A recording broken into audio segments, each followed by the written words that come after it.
कच्चे तेल के खजाने ने दुबई को इतना अधिक अमीर बना दिया कि उसकी गिनती दुनिया के सबसे अमीर जगहों में होने लगी। लेकिन दुबई को मालूम था कि उसकी अमीरी तभी तक है जब तक उसके पास कच्चे तेल का भंडार है। यही वजह है कि दुबई ने पैसे कमाने के लिए विकल्पों को ढूंढने की कोशिश की और उसने टूरिज्म को बढ़ावा देने के लिए समंदर में पैर पसारना शुरू कर दिया। दुबई ने अपने समुद्री इलाके में ऐसे ऐसे मानव निर्मित आइलैंड बना दिए जिसे देखकर आज पूरी दुनिया हैरान है और उन आइलैंड को देखने और उन पर बसने के लिए पूरी दुनिया भर से लोग आते रहते हैं। इन आइलैंड में से एक है दुबई में बना दुनिया का सबसे बड़ा मैन-मेड आइलैंड पाम जुमेराह, जहां एक छोटे से विला को खरीदने के लिए शाहरुख खान ने 200 करोड़ से भी ज्यादा खर्च कर दिए। लेकिन दुबई ने जो किया उसके लिए प्रकृति ने उसे बदला लेना शुरू कर दिया है। दुबई ने जो प्रकृति के साथ भयंकर छेड़खानी की है, प्रकृति अब दुबई से उन सारी छेड़खानियों का जवाब लेना शुरू कर दी है। और आज इस वीडियो में आपको बताएंगे कैसे समुद्र की छाती पर चढ़कर दुबई ने समुद्र की जमीन को हड़पना शुरू किया था और अब किस तरीके से समुद्र ने दुबई से अपनी सारी जमीन वापस लेना शुरू कर दिया है। आज का ये वीडियो आपके लिए बहुत ही इंफॉर्मेटिव होने वाला है, वीडियो अंत तक जरूर देखिएगा। सबसे पहला सवाल तो ये है कि दुबई को इस तरह के आइलैंड बनाने की जरूरत क्यों पड़ी। दोस्तों, ये तो आप जानते हैं कि खाड़ी देशों के पास जितना भी पैसा है उन सभी पैसों का एकमात्र सोर्स सिर्फ और सिर्फ उनके पास मौजूद कच्चा तेल यानी कि पेट्रोलियम है। एक तरफ धरती के ऊपर मौजूद कच्चे तेल का भंडार धीरे धीरे खत्म हो रहा है, तो वहीं दूसरी तरफ ट्रांसपोर्टेशन सिस्टम अब पेट्रोल और डीजल को छोड़ इलेक्ट्रॉनिक के पीछे भाग रहा है।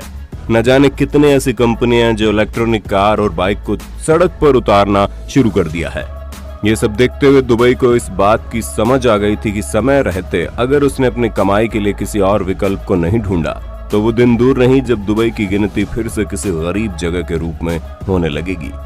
दुबई ने बहुत अच्छे तरीके से सोचा और उसे एकमात्र तरीका यही समझ में आया कि क्यों ना दुबई को दुनिया का सबसे बेहतरीन टूरिस्ट स्पॉट बना दिया जाए। एक ऐसी जगह जहां से पूरी दुनिया भर के लोग छुट्टियां मनाने या फिर घूमने के लिए आना पसंद करें। लेकिन दुबई के पास सिर्फ दो ही जगह थी, एक रेगिस्तानी और दूसरा समुद्री। दुबई ने पूरी दुनिया से अलग सोचते हुए रेगिस्तानी जमीन को छोड़कर अपने समुद्री इलाकों का इस्तेमाल करने का सोचा और 1990 के दशक में ही समुद्र के ऊपर मानव निर्मित आइलैंड बनाने की प्लानिंग कर ली। समुद्र की लहरों के बीच इंसानों के रहने के लिए किसी द्वीप को बनाना कोई छोटा मोटा काम नहीं था। इसके लिए दुनिया के सबसे बेहतरीन इंजीनियर्स की टीम को इस प्रोजेक्ट में शामिल किया गया। आपको जानकर हैरानी होगी कि समुद्र के बीचों बीच बने इतने भारी भरकम आइलैंड के नींव को मजबूत बनाने के लिए किसी भी तरह के स्टील या फिर कंक्रीट का इस्तेमाल नहीं किया गया है। इंजीनियर की टीम ने इस द्वीप का आधार रेत और चट्टानों के साथ, और ये वही चट्टानें हैं जो हमारे मध्य प्रदेश के छतरपुर में पाई जाती हैं, जिसे हम ग्रेनाइट के नाम से भी जानते हैं।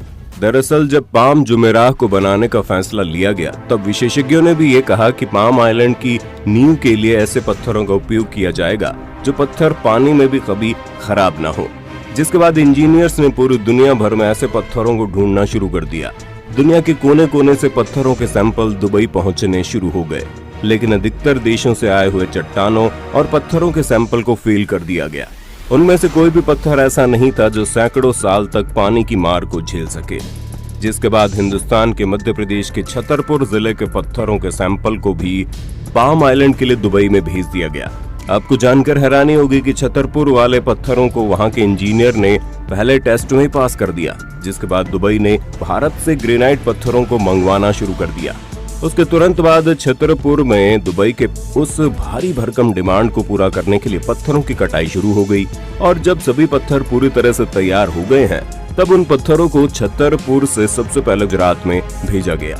उन पत्थरों का आकार 25 से 30 फीट था और हर एक पत्थर का वजन 35 से 40 टन का था। यही वजह है कि इतने अधिक मात्रा में पत्थरों को सिर्फ गुजरात तक पहुंचाने में ही 2 महीने से ज्यादा का वक्त लग गया था। जिसके बाद गुजरात के बंदरगाह से जहाज के द्वारा उन पत्थरों को दुबई तक पहुंचाया गया। जिसके बाद उन्हीं ग्रेनाइट के पत्थरों से पाम आइलैंड की नींव को रखा गया और पाम आइलैंड आज भी छतरपुर जिले से भेजे गए ग्रेनाइट के पत्थरों की नींव पर ही टिका हुआ है। जब पाम आइलैंड का नींव तैयार हो गया तब शुरू हुआ उसमें रेत भरने का सिलसिला। आपको जानकर हैरानी होगी कि दुबई खुद रेत के टीले पर बसा हुआ है। इसके बावजूद भी पाम आइलैंड को बनाने के लिए रेत को कहीं और से मंगवाया गया। इंजीनियर्स का कहना था कि दुबई में जो रेत मौजूद है वो पानी में घुल जाती है और इतने बड़े आइलैंड को दुबई में मौजूद रेत के द्वारा कभी भी पूरा नहीं किया जा सकता, जिसके बाद फारस की खाड़ी से रेत निकालने का फैसला किया गया और फिर 120 मिलियन क्यूबिक मीटर रेत को फारस की खाड़ी से बाहर निकाला गया। फारस की खाड़ी से रेत निकालने के बाद संयुक्त अरब अमीरात के हजारों पहाड़ों से 70 लाख टन से ज्यादा पहाड़ी चट्टानों को खोदकर निकाला गया, यानी कि 120 मिलियन क्यूबिक मीटर रेत और 70 लाख से भी ज्यादा चट्टानों को भरकर समुद्र के भीतर एक जमीन तैयार कर दी गई। आसान शब्दों में कहें तो ये चट्टानें और रेत इतना अधिक हो गया कि पूरी पृथ्वी की गोलाई पर 2 मीटर ऊंची दीवार 3 बार बनाई जा सकती है। इंजीनियर्स बताते हैं जब इस द्वीप का निर्माण शुरू हुआ तो सबसे पहले 11 किलोमीटर लंबा इसका चांद जैसा आउटर बनाया गया ताकि अंदर का पाम आइलैंड समुद्र की लहरों और तेज हवा को बर्दाश्त कर सके।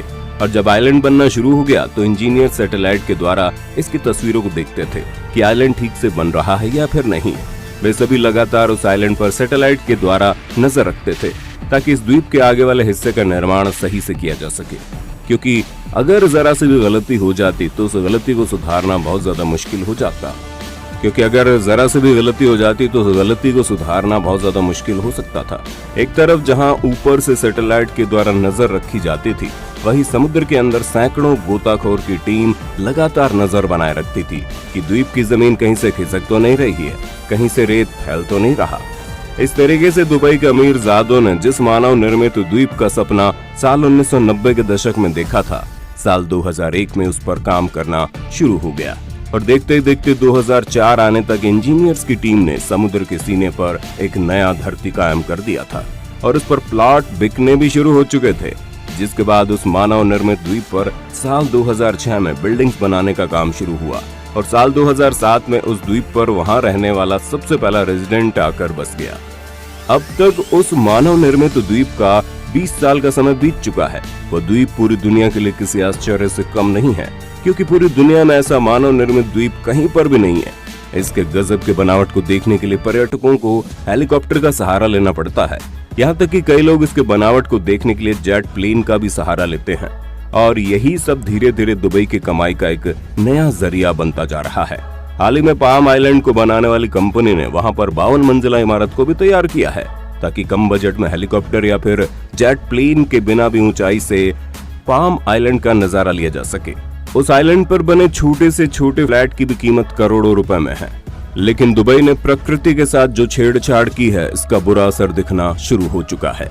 एक तरफ दुनिया की आबादी तेजी से बढ़ रही है और लोग अच्छी जिंदगी जीने के लालच में शहर की ओर भागे जा रहे हैं।